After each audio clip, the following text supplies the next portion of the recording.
प्रिय भक्तगण, आज हम आपको एक कथा का श्रवण करा रहे हैं जो सुनने मात्र से आपके जीवन में सुख, संपत्ति और धन की वर्षा होगी। तो चलिए कथा को प्रारंभ करते हैं। एक बार माता पार्वती ने भगवान शिव से कहा, प्रभु, मैं देख रही हूँ कि कुछ स्त्रियां शादी के तुरंत बाद विधवा हो रही है। आखिर ऐसा क्यों हो रहा है? मुझे लगता है कि यह न्याय नहीं है। फिर भगवान शिव ने माता पार्वती से कहा, आप जानना क्या चाहती हो? बताए। अगर आप यह कहानी सुन रहे हैं तो पूरा सुनिए। इस कथा को आधा अधूरा छोड़कर जाने की गलती मत करिएगा, क्योंकि इस पवित्र कथा को पूरा सुनने से मनचाहे फल की प्राप्ति होगी। इसलिए इस कथा को पूरा सुने, जिससे भोलेनाथ का अनादर ना हो। आगे माता पार्वती भगवान शिव से कहती है, प्रभु, मेरे पास एक प्रश्न है जो मुझे विचलित कर रहा है। आप इसका उत्तर देकर मुझे संतुष्ट करने की कृपा करें। फिर भगवान शिव ने कहा, ठीक है, तुम अपने प्रश्न मुझे बताओ, मैं तुम्हें उनके उत्तर देकर तुम्हें पूरी तरह संतुष्ट करने का प्रयास करूंगा। पूछो गोरा, क्या है तुम्हारे प्रश्न? माता पार्वती ने कहा, कौन सी स्त्री शादी होने के बाद ससुराल जाते ही विधवा हो जाती है? भगवान शिव कहते हैं, हे पार्वती, मैं तुम्हें तुम्हारे प्रश्न का उत्तर एक छोटी सी कहानी के माध्यम से दूंगा, मगर मेरी एक शर्त है। मैं तुम्हें जब तक कहानी सुनाऊं तुम्हें कहानी को पूरे दिल से और अंत तक सुनना होगा, क्योंकि आधी अधूरी कहानी सुनने से आधा अधूरा ज्ञान प्राप्त होता है जो जीवन में कभी काम नहीं आता। इसलिए कहानी को शुरू करने से पहले मेरा आपसे निवेदन है कि आप हमारी कहानी में खो जाए, और इससे पहले हमारे चैनल को सब्सक्राइब कर ले और कहानी के अंत तक बने रहें। भगवान शिव कहते हैं, हे पार्वती, मैं तुम्हें बताता हूँ कि कौन सी स्त्री शादी होने के बाद ससुराल जाते ही विधवा हो जाती है। सुनो, एक सुनार था जो पूर्व जन्म में एक सैनिक था जिसका नाम मोहन था। उसके माता पिता नहीं थे, शादी नहीं हुई थी, इसलिए उसके कोई संतान भी नहीं थी और ना ही उसके पास कोई भाई बहन थे। वह एक सैनिक के पद से जो कुछ भी कमाता था वह उस पैसे को सेना में जमा करा देता था। फिर एक दिन एक नया आदमी रंजीत सेना में भर्ती हुआ। भगवान शिव कहते हैं कि पहले रंजीत मोहन के साथ दोस्ती करता है, फिर जब उनके रिश्ते मजबूत हो जाते हैं तब रंजीत एक दिन मोहन से कहता है, देखो मोहन, तुम्हारे पास जो पैसा है वह उतना ही रहेगा अगर तुम वह पैसा मुझे दे दो। मेरे पिताजी एक व्यापारी है, मैं इसे व्यापार में लगा दूंगा। फिर जब भी तुम्हें पैसा चाहिए तब तुम मुझसे मांग लेना, मैं तुम्हें तुम्हारा पैसा ब्याज सहित वापस कर दूंगा। भगवान शिव कहते हैं कि इस तरह मोहन ने अपना सारा पैसा रंजीत को व्यापार में लगाने के लिए दे दिया। फिर रंजीत उस पैसे को व्यापार में लगा देता है। व्यापार में सफलता मिलने लगी और व्यापार में वृद्धि होने लगी, और कुछ ही समय बाद रंजीत ने सेना को छोड़ दिया। ऐसे ही धीरे धीरे समय बीतता गया, पर एक दिन जब मोहन ने अपना पैसा रंजीत से वापस मांगा तब रंजीत ने उसे कुछ दिनों का बहाना लगा दिया।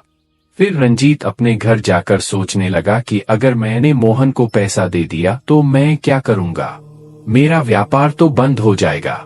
फिर कुछ दिनों बाद रंजीत को पता चलता है कि सेना में लड़ाई शुरू हो गई है। दूसरे देश के लोग इस देश पर हमला कर रहे हैं और मोहन उनसे डट के मुकाबला कर रहा है। रंजीत ने सोचा कि यही सही मौका है मोहन को ठिकाने लगाने का। तभी रंजीत सेना के एक बड़े अधिकारी के पास जाता है और उन्हें कहता है कि आप मोहन का काम तमाम कर दीजिए, मैं आपको बहुत सारे पैसे दूंगा। पैसों का लालच पाकर अधिकारी भी रंजीत के साथ हो जाता है, और अगले ही दिन अधिकारी को सूचना मिलती है कि 100 दुश्मन जंगल की तरफ से हम पर आक्रमण करने वाले हैं। सेना का अधिकारी मोहन को अपने पास बुलाता है और कहता है, मोहन, जंगल की तरफ से 2 दुश्मन हमारी तरफ आ रहे हैं, तुम जाओ और उनका काम तमाम कर दो। सेना का अधिकारी मोहन को 2 दुश्मनों का झांसा देकर मोहन को 100 दुश्मनों की सेना के सामने भेज देता है। भगवान शिव कहते हैं कि हे पार्वती, जैसे ही मोहन जंगल में प्रवेश करता है तो उसे पता चलता है कि यहाँ 2 दुश्मन नहीं, बहुत ज्यादा दुश्मन है। फिर भी मोहन उन पर आक्रमण करता है और एक एक कर 40 सैनिकों को मौत के घाट उतार देता है। फिर भी मोहन उन दुश्मनों से डरता नहीं है और डटकर उनका मुकाबला करता है। तभी 10 सैनिक पीछे से मोहन पर हमला करते हैं और मोहन वीर गति को प्राप्त हो जाता है। भगवान शिव ने पार्वती से कहा, अपने मित्रों के द्वारा धोखा देने से मोहन वीर गति को प्राप्त हो गया। जब रंजीत को पता चला कि मोहन मर गया तो रंजीत बहुत खुश हुआ। रंजीत के मन में यह ख्याल आया कि अब उसे किसी को अपने पैसे वापस देने की चिंता नहीं करनी पड़ेगी और ये पैसे उसके व्यापार को बढ़ा देंगे। उसके पास मोहन के कोई भी रिश्तेदार नहीं थे जिसे वह पैसों को वापस कर सके, इसलिए वह धन को देखकर बहुत ही प्रसन्न था। अब समय धीरे धीरे बीत रहा था। कुछ ही दिनों के बाद रंजीत के घर में एक लड़का पैदा हुआ। फिर रंजीत की खुशियों का कोई ठिकाना नहीं था। वह बार बार भगवान को धन्यवाद देने लगा। प्रभु, आपकी अत्यंत कृपा है। मेरे पास अब खूब पैसा है, बड़े बड़े कारोबार भी हो गए हैं और पैसा लेने वाला मोहन भी मर गया। अब रंजीत बहुत खुश था और रंजीत मन ही मन में विचार करने लगा कि अब मैं अपने बेटे को बहुत पढ़ाऊंगा, क्योंकि वह पढ़ लिखकर बहुत ही समझदार बनेगा। उसने अपने बेटे का नाम सुंदरलाल रखा। भगवान शिव ने कहा, पार्वती, जब सुंदरलाल थोड़ा समझदार हुआ तो उसने खूब पढ़ाई लिखाई की और रंजीत ने उस पर खूब पैसे खर्च किया। फिर एक दिन जब सुंदरलाल पढ़ लिख कर तैयार हो गया तो रंजीत ने सोचा कि अब मेरा बेटा पढ़ लिख कर तैयार हो गया है, वह बड़ा भी हो गया है और अब सुंदरलाल मेरा सब कारोबार भी संभाल लेगा। अब हमें सुंदरलाल की शादी कर देनी चाहिए। भगवान शिव कहते हैं, हे पार्वती, अब हम बताते हैं कि उस रंजीत के बेटे की शादी कैसे हुई। एक समय की बात है, उस गांव में सभी लोग खुश थे।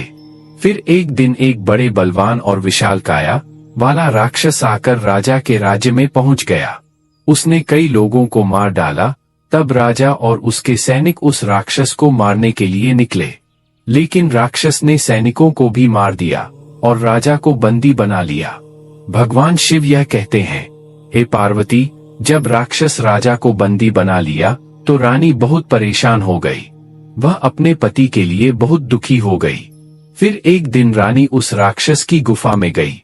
रानी राक्षस से कहा कि तुम्हें क्या चाहिए, तुम मेरे पति को छोड़ दो, तुम्हें जो चाहिए वो मैं दूंगी।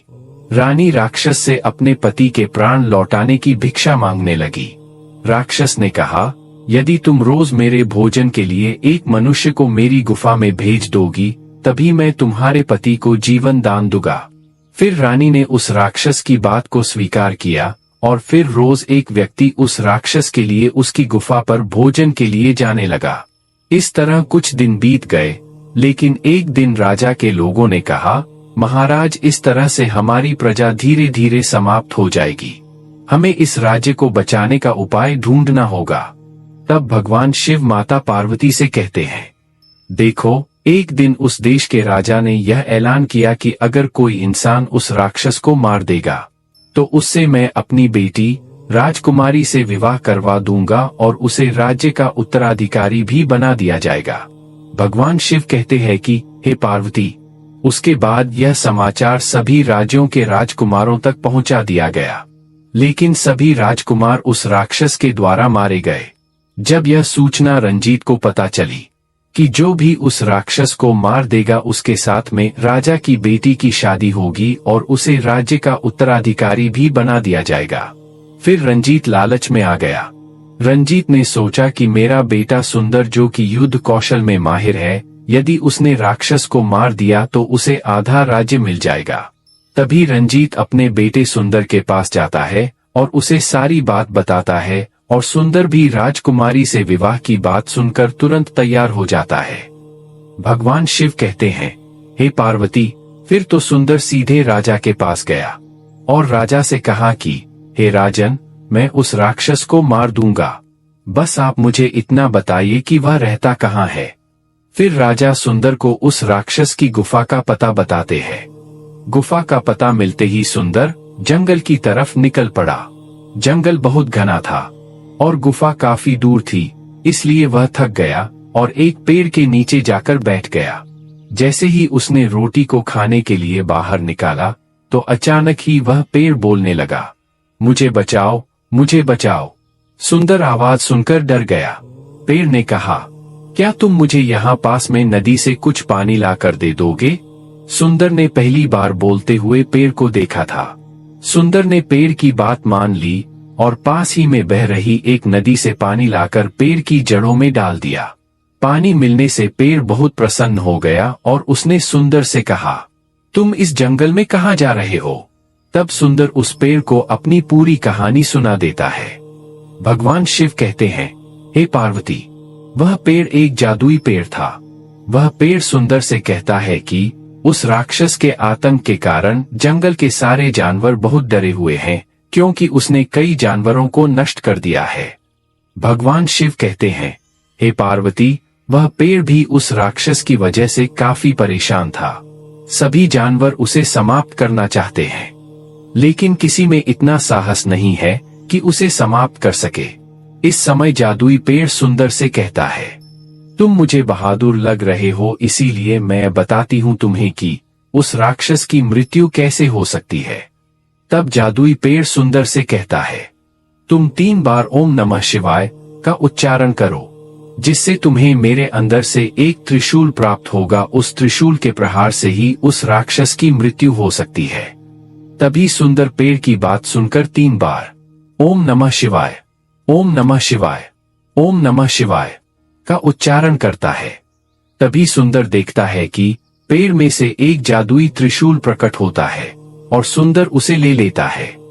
भगवान शिव के वचनों के अनुसार पार्वती ने कहा कि आपका त्रिशूल मिलने पर तो सुंदर ने निश्चित ही उस राक्षस का वध कर दिया होगा।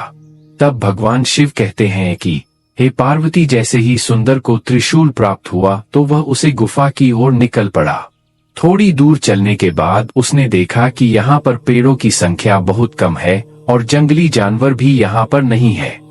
सुंदर को समझ में आ गया कि गुफा यहीं कहीं आसपास है और थोड़ी देर खोजने के बाद सुंदर को वह गुफा दिखाई दे गई। सुंदर ने देखा कि वह राक्षस बहुत भयानक लग रहा था और उसने बहुत से लोगों को अपने पास पकड़ रखा था। तभी सुंदर को कुछ समझ में नहीं आ रहा था कि आखिर वह कैसे इस त्रिशूल की सहायता से राक्षस का वध करे। भगवान शिव कहते हैं कि हे पार्वती, राक्षस ने देखा कि सुंदर के पास वही त्रिशूल है जिससे उसका वध हो सकता था। तभी राक्षस उसके सामने अच्छे बनने का ढोंग करने लगा। सुंदर को भी उसका ढोंग समझ में नहीं आया और तभी राक्षस सुंदर को मारने ही वाला था कि सुंदर ने उस त्रिशूल को राक्षस की छाती में घोंप दिया। त्रिशूल के लगते ही राक्षस का वध हो गया। वहां पर उपस्थित सभी लोगों ने सुंदर की बहुत प्रशंसा की, क्योंकि सुंदर ने ही उन्हें आज राक्षस से बचाया था। भगवान शिव कहते हैं, हे पार्वती, उन सब लोगों ने सुंदर की बहादुरी की बात राजा को बताई। तब राजा बहुत खुश हुआ और अपने वादे के मुताबिक उस राजा ने अपनी बेटी की शादी सुंदर के साथ करा दी और अपने राज्य का उत्तराधिकारी भी बना दिया। भगवान शिव कहते हैं, हे पार्वती, इस प्रकार उस सेठ के लड़के की शादी उस राजा की लड़की के साथ हो जाती है। अब कहानी आगे बढ़ती है।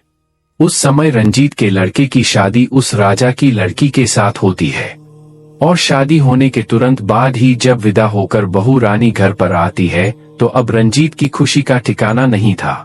रंजीत मन में सोच रहा था कि बहू घर पर आ गई है, अब मेरा व्यापार मेरा बेटा संभालेगा और अब मुझे चिंता की कोई बात नहीं है। भगवान शिव कहते हैं, हे पार्वती, रंजीत इतना सोच ही रहा था कि तब तक सुंदर की अचानक तबीयत खराब हो जाती है। रंजीत के एक ही लड़का था, अब तो वह रंजीत घबरा जाता है और अपने बेटे के पास दौड़ कर जाता है और रंजीत बहुत बड़े बड़े वेदों को बुलाता है और अपने लड़के का इलाज करवाता है, लेकिन दवा असर नहीं करती। बीमारी बढ़ती जा रही थी, पैसा बर्बाद हो रहा है, मगर बीमारी घटने का नाम नहीं ले रही है। फिर सुबह से लेकर शाम तक जितना भी पैसा रंजीत के पास था वो सारा पैसा रंजीत ने अपने बेटे की बीमारी में लगा दिया, मगर फिर भी अपने बेटे को वो ठीक नहीं करा सका। रंजीत के पास कुछ नहीं बचा था। अंत में वैद्य ने भी कह दिया कि इसका रोग ऐसा है जिसका इलाज संसार का कोई वैद्य नहीं कर सकता है। अब यह कुछ ही समय का मेहमान है और बहुत जल्दी इसकी मौत निश्चित है। भगवान शिव कहते हैं, हे पार्वती, तभी एक व्यक्ति रंजीत के पास आता है और कहता है कि रंजीत तुम एक काम करो, अपने पास के गांव में ही एक संत रहते हैं, वो एक पुड़िया देते हैं। उस पुड़िया को खाकर कितना भी बीमार व्यक्ति हो वो खड़ा हो जाता है। तुम जल्दी से जाओ और वह पुड़िया ले आओ, भगवान शिव कहते हैं। हे पार्वती, फिर रंजीत उस व्यक्ति की बात को सुनकर पड़ोस के वैद्य के पास जाता है और पुड़िया ले आता है। इधर जैसे ही वो पुड़िया सुंदर को खिलाता है, वैसे ही सुंदर तुरंत ही मर जाता है। भगवान शिव बोलते हैं, जब रंजीत के बेटे की मौत हो जाती है तो वहां उसकी पत्नी भी बहुत दुखी हो जाती है। उस समय राजा की बेटी भी, जो कि रंजीत की बहू बन गई है, वह भी विधवा बन जाती है। तब रंजीत घर पर बहुत रो रहा था, उनकी बहू भी रो रही है और गांव वाले भी बहुत दुखी हैं। इस दरमियान भगवान विष्णु ने एक संत का रूप धारण करके रंजीत के पास आते हैं और रंजीत से पूछते हैं, हे रंजीत, आपको इतना रोना क्यों आ रहे है?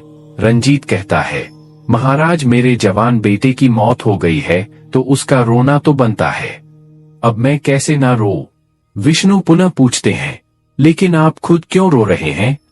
रंजीत कहता है, मेरा बेटा मर गया है तो मैं कैसे ना रो? विष्णु वहीं खड़े रहकर कहते हैं, पर वो दिन तो आप बहुत खुश थे। रंजीत कहता है, किस दिन?